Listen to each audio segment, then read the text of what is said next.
సరే ఫైనల్‌గా ఒకటి చెప్పండి. ఈ విషయం పైన మీరు గతంలో కమిషన్ సభ్యుడిగా పనిచేశారు. ఆ తర్వాత ఇంకో కమిషన్ గూడా వచ్చింది. ప్రస్తుతం ఇంకో కమిషన్ గూడా నడుస్తుంది కొత్తగా. థర్డ్ కమిషన్ సో, ఏంటి అసలు ఇప్పుడున్న కమిషన్ పనితీరు ఎట్లా ఉన్నది? వీళ్ళు పని చేస్తున్నారా? ఏమైనా నిరుద్యోగులకేమన్నా న్యాయం చేయగలుగుతారా వీళ్ళు?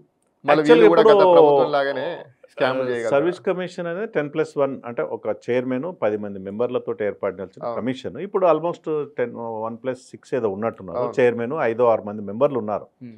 వాస్తవం చెప్పాలంటే ఈ నడుస్తున్న వ్యవస్థలో అక్కడ సెక్రటరీ గారికి సంపూర్ణమైనటువంటి ఎగ్జిక్యూషన్ పవర్స్ ఉంటాయి. హ్మ్. Chairman is only decision making, అది అంటే commission is a decision making authority. హ్మ్. ఇప్పుడు ముఖ్యమంత్రి గారు క్యాబినెట్ నిర్ణయాలు ఎట్లయితే తీసుకుంటారో ఆ క్యాబినెట్ నిర్ణయాన్ని ఎగ్జిక్యూట్ చేయాల్సింది చీఫ్ సెక్రటరీస్, ఐఏఎస్ ఆఫీసర్స్, కింది కలెక్టర్స్ కాబట్టి అవును. సర్వీస్ కమిషన్ రోల్ కూడా అదే. హ్మ్. సర్వీస్ కమిషన్ అనేది బాడీ, అది హ్మ్. Execute commission decision making authority. అది హ్మ్. ఒక నిర్ణయాన్ని పాలసీ నిర్ణయాలు తీసుకొని ఆ నిర్ణయాన్ని ఎగ్జిక్యూషన్ చేయాల్సింది అక్కడ ఉన్నట్టు ఐఏఎస్ అధికారి, సెక్రటరీ గారు. హ్మ్. సెక్రటరీ కింద అడిషనల్ సెక్రటరీ ఉంటారు, జాయింట్ సెక్రటరీస్ ఉంటారు, కింద చాలా స్టాఫ్ ఉంటారు. హ్మ్. వాళ్ళు కూడా ఎవరిపైన ఆధారపడతారు? ఎగ్జామ్స్ కండక్ట్ చేయడానికి డిస్ట్రిక్ట్ కలెక్టర్ పైన ఆధారపడతారు. హ్మ్. SP, district IPS officer, district collector, ఎస్పీల మీద వాళ్ళకి బాధ్యతలు ఇస్తారు. మీరు ఈ ఎగ్జామ్స్ జరుగుతూ ఉన్నాయి, ఆ సెంటర్స్ ఐడెంటిఫై చేసాం, పకడ్బందీగా ఎగ్జామ్స్ కండక్ట్ చేసి మాకు ఆ రిజల్ట్స్ని అంటే ఆన్సర్ స్క్రిప్ట్ని పంపియండి అని వారికి మాత్రమే బాధ్యత ఉంటుంది. కాబట్టి సిస్టమ్ వ్యవస్థలో అన్ని సిస్టమేటిక్ జరగడానికి ఆస్కారం ఉంటుంది. ఏదో అనుకోని సంఘటన అంత ఉన్నగా అక్కడ లీకేజ్ అయింది కదా గతంలో, ఆ వ్యవస్థ ఉన్నా కానీ అక్కడక్కడ వ్యవస్థలో తప్పిదాలు జరిగే అవకాశం ఉంటుంది. దాన్ని సరిదిద్దుకొని ఇంకా పకడ్బందీగా చేస్తే మంచిది. బహుశా ఈ కమిషన్ అనేది ఏ కమిషన్ అయినా ఒక బాధ్యతాయుతమైన కమిషన్, వ్యవస్థ కోసం పనిచేస్తుంది కాబట్టి, ప్రజల కోసం పనిచేస్తుంది కాబట్టి, నిరుద్యోగుల భవిష్యత్తు కోసం పనిచేస్తుంది కాబట్టి ఆనెస్ట్గా, సిన్సియర్గా, ఇంటిగ్రిటీతో పనిచేయాల్సిన బాధ్యత కమిషన్ పైన ఉంటుంది. ప్రభుత్వం యొక్క నియంత్రణ ఉంటుందా ఈ యొక్క ఉండదు, కమిషన్ మీద? ఉండకూడదు. ఒకసారి అపాయింట్మెంట్ చేసిన తర్వాత వాళ్ళ రోల్ ఇక్కడ ఉండదు.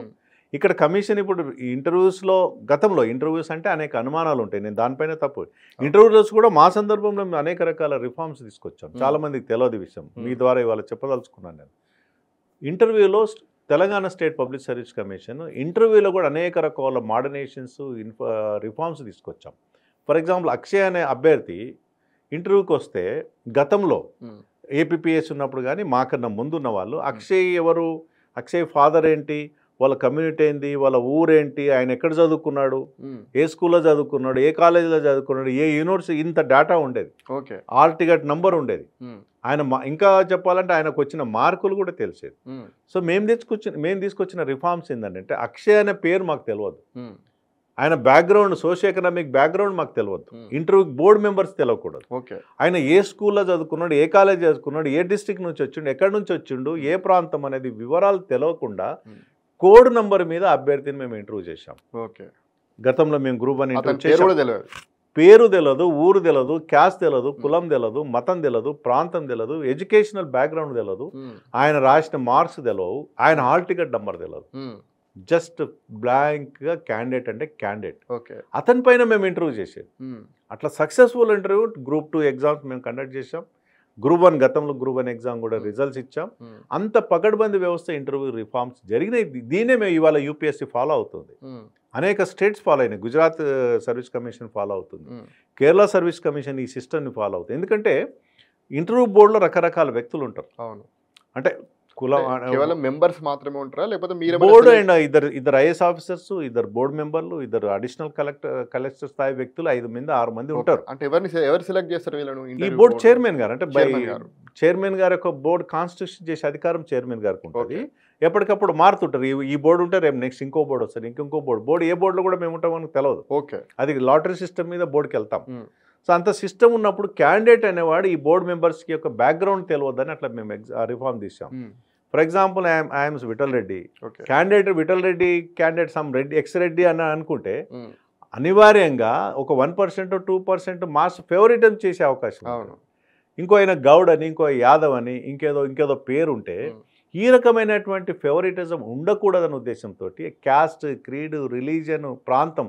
నేను ఉస్మానియా యూనివర్సిటీ విద్యార్థిని గతంలో, నాది ఉస్మానియా యూనివర్సిటీ అంటే ప్రేమ. అక్షయ్ కూడా ఆ యూనివర్సిటీకి వెళ్ళి వచ్చినప్పుడు సాధారణంగా బోర్డు మెంబర్కి ఏముంటుంది, అరే మా పిల్లోడు సెలెక్ట్ అయితే బాగుండదు అనుకుంటాడు, క్యాస్ట్ అనుకుంటారు. ఎగ్జాక్ట్. నేను కరీంనగర్కి వచ్చిన, మీరు కరీంనగర్ అనుకోండి, అరే మా జిల్లా వాడు అనేటువంటి ఫేవరిటిజం ఉంటుంది. సో ఈ ప్రాంతీయ తత్వాన్ని, కులతత్వాన్ని, మతతత్వాన్ని, విద్యా వ్యవస్థల్ని మొత్తం రూపుమాడకానికి రిఫార్మ్స్ తీసుకొచ్చాం. మీరు అంత రిఫార్మ్ తీసుకొస్తే ఆ ఇంటర్వ్యూలే తీసేసారు కదా ఇవాళ ఇంటర్వ్యూ తీసేశారు. నేను అదే చెప్తా ఉన్నా, ఇంత వ్యవస్థను తీసేసిన తర్వాత సెలక్షన్ ఎట్లా ఉంటుందో మనకు తెలియదు. దాని రిపర్కేషన్ 30 ఏళ్ళు భరించాల్సి వస్తుంది. నేను ఎందుకు ఈ మాట చెప్తున్నా అంటే ఒక కనీస పరిజ్ఞానం లేని వ్యక్తి ఏ కారణం చేత నా సెంటర్లో జరిగిన తప్పిదాలకి ఒక అభ్యర్థి సెలెక్ట్ అయ్యండి అనుకోండి, ఆయన సెలెక్ట్ కాని అభ్యర్థి సెలెక్ట్ అయ్యండి అనుకుందాం, ఆయనకు ఆ కెపాసిటీ లేదు, ఆయన బ్యాక్గ్రౌండ్ గుండానో రౌడీనో ఇంకేదో ఉంటాడు అనుకుందాం, సమ్ ఎక్స్, ఆయన ఒకవేళ ఆర్డీఓ స్థాయిలో కూర్చుంటే రేపు ఆయన కలెక్టర్ అవుతాడు, ఆయన ప్రిన్సిపల్ సెక్రటరీ అవుతాడు, రేపు చీఫ్ సెక్రటరీ స్థాయికి పోతాడు, 30 ఏళ్ళు జాబ్లో ఉంటాడు. సో ఒక రాంగ్ పర్సన్ 30 years ఒక స్వార్థపరుడు ఒకవేళ ఆ సమాజంలో పనిచేస్తే ఆయన ద్వారా ఎన్ని రాంగ్ డిసిషన్స్ వస్తాయి.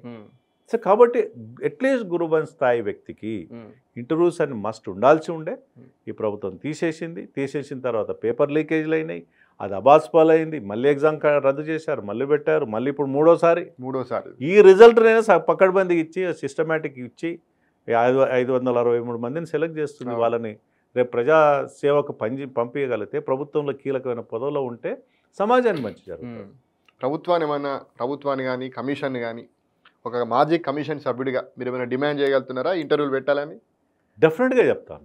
నేను కేరళ సర్వీస్ కమిషన్ రిపోర్ట్ నేను ఇచ్చాను. కేరళ సర్వీస్ కమిషన్ రిపోర్ట్లో ప్రతి సంవత్సరం 40,000 ఉద్యోగాలు ఇస్తుంది ఎవ్రీ ఇయర్. అక్కడ రైట్ ఫ్రమ్ కలెక్టర్ నుంచి కండక్టర్ వరకు, ఐఏఎస్ ఆఫీసర్ నుంచి అటెండర్ వరకు అందరు కేరళ పబ్లిక్ సర్వీస్ కమిషన్ అన్ని బోర్డులు, కార్పొరేషన్స్, ప్రభుత్వ ఉద్యోగి అనేవాడు right from university office professor నుంచి టీచర్ వరకు అందరికి ఆ పబ్లిక్ సర్వీస్ కమిషన్ ద్వారా రిక్రూట్ అయ్యే అభ్యర్థులే. అక్కడ ఎవ్రీ ఇయర్ 40,000 ఉద్యోగాలు ఇస్తారు కేరళ సర్వీస్ కమిషన్. అట్లాంటి రిఫార్మ్స్ తెలంగాణ స్టేట్లో ఇంట్రొడ్యూస్ చేయమని నేను రిపోర్ట్ ఇచ్చాను. ఆ రిపోర్ట్ బుట్టదాఖలైంది. ఎవరికి ఇచ్చారు? ముఖ్యమంత్రి గారు ఇచ్చాను. అప్పట్లో కేసీఆర్కి అప్పట్లో 2016లో నేను రిపోర్ట్ ఇచ్చాను. అది అమలు జరగలే.